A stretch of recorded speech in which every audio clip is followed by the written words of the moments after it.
దేవునికి స్తోత్రం, దేవునికి స్తోత్రం.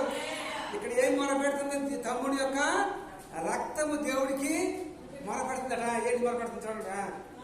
కావున నీ తమ్ముడి రక్తము నీ చేతిలో నుండి పుచ్చుకొనటకు నోరు తెరిచిన ఈ నేల మీద ఉండకుండా నువ్వు శపించబడిన వాడవు. దేవునికి స్తోత్రం. తన తమ్ముడిని చంపటకు పాపము. దేవునికి స్తోత్రం. చూసారా? అసూయ, ద్వేషము, మత్సరము, క్రోధము, కక్షలు ఇటువంటి అన్ని వచ్చి మనుషులు ఏం చేస్తూ కాల్ చేసి తన తమ్ముడిని ఏం చేశాడు? హేబేలుని చంపేశాడు. చంపేసినప్పుడు ఆ యొక్క హేబేలు రక్తము భూమిలో నుండి దేవునికి మొరపెడుతుంది. నాకు న్యాయం తీర్చు ప్రభువా, నాకు న్యాయం తీర్చు ప్రభువా, నాకు న్యాయం తీర్చు తండ్రి అని తండ్రి దేవుడికి మొరపెట్టినప్పుడు అంటున్నాడు. తర్వాత ఏమంటాడు చూడండి, ఏమంటున్నాడు చూడండి. మొరపెడుతున్నది, నీవు నేలను సేద్యపరిచినప్పుడు అది తన సారము ఇక మీదట నీకు సారము లేదు. నువ్వు పంట పండించాలని చూసినప్పటికీ కూడా ఆ పంట ఇయ్యదు. నీవు భూమి మీద దిగులు పడుచు దేశ దిమ్మరవై ఉంది. దేవునికి స్తోత్రం, దేవునికి స్తోత్రం. దేవుడి దగ్గర నుంచి శాపాన్ని కొని తెచ్చుకున్నప్పుడు ఇతడు కయ్యూను దేశ దిమ్మరవై నువ్వు చేసిన పంట పండదు, సారాన్ని ఇవ్వదు, ఫలాన్ని ఇవ్వదు. కనుక నువ్వు దేశ దిమ్మరవై తిరుగుతావు, అడుక్కొని తింటావు అని చెప్పించబడ్డట్టుగా చూస్తున్నావు. దేవునికి స్తోత్రం. ఇది ఆనాటి పాత నిబంధన కాలంలో రాయబడ దేవునికి స్తోత్రం. కానీ ఈనాటి కాలంలో దేవుడు ఎంతో ఓర్మితోటి మన పాపాలన్నీ కూడా క్షమిస్తున్నాడు. దేవునికి స్తోత్రం. ఏ భేదమును లేదు, అందరూ పాపం చేసి దేవుడు అనుగ్రహించి మహిమను.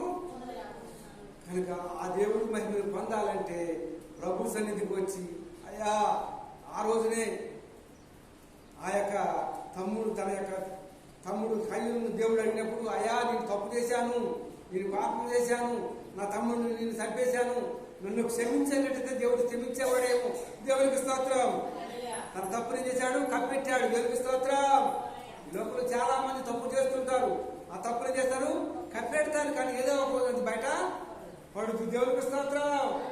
కనుక నీ తమ్ముడి యొక్క రక్తం నాకు మొరపెడుతుంది కనుక నువ్వు చేసిన పంట పండదు, సారాన్ని ఇవ్వదు, నువ్వు ఇచ్చిన భూమి ఫలాన్ని ఇవ్వదు, నీ గొర్రె మేక మందలు వృద్ధులకు రావు, నువ్వు దేశ దిమ్మలపై తిరుగుతావు, అడుక్కొని తింటావు చెప్పించినట్టుగా చూస్తున్నావు. దేవునికి స్తోత్రం, దేవునికి స్తోత్రం. కనుక ఉన్నట్టుగా మనము చూస్తున్నాము. దేవునికి స్తోత్రం. లోకసువార్త 19వ అధ్యాయం చూసినట్టయితే ఇక్కడ యేసు ప్రభు వారిని ఆ యొక్క శిష్యుల్ని గద్దించమని అడుగుతున్నారు. ప్రభు పేరట వచ్చేవాడు స్తుతించబడునుగా కాలు తిప్పేవాడు స్తుతి కీర్తనతో పాడుతా ఉంటే గద్దించమంటున్నాడు. దేవునికి స్తోత్రం. లోపల దేవుని స్తుతించేవారుగా ఉండాలి, దేవుని కనపరిచేవారుగా ఉండాలి. అంతేగాని దేవుడు మౌనంగా ఉండటానికి వీల్లేదు. కనుక నిర్దోషమైన రక్తము, కలంకము లేని రక్తము, కల్మష లేని రక్తము, పవిత్రమైన రక్తము, ఆ పవిత్రుడైన మనిషిని ఆ శిలువుకు అప్పగించటము పాపము. దేవునికి స్తోత్రం. చూసారా? పవిత్రమైన పవిత్ర హృదయం కలిగి ఆ ప్రభువుని శిలువుకు అప్పగించిన వాడు శాపగ్రస్తుడు రాయబడి. దేవునికి స్తోత్రం. అతడు తన తల్లి గర్భంలో పుట్టకున్నట్టే మేలు రాయబడింది. దేవునికి స్తోత్రం. కనుక ఇలాంటివి మనము చూస్తున్నాము. సామెతల గ్రంథం 3:15 రాయబడి 13:15 ఏం రాయబడిందంటే ఆజ్ఞను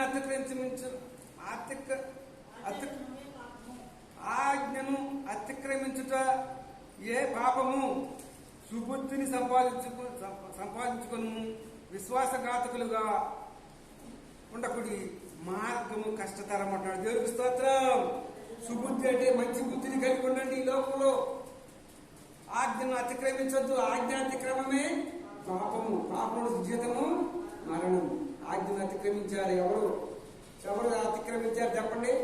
దేవుడు చెప్పిన ఆదాము అవరనే ఆజ్ఞను అతిక్రమించారు.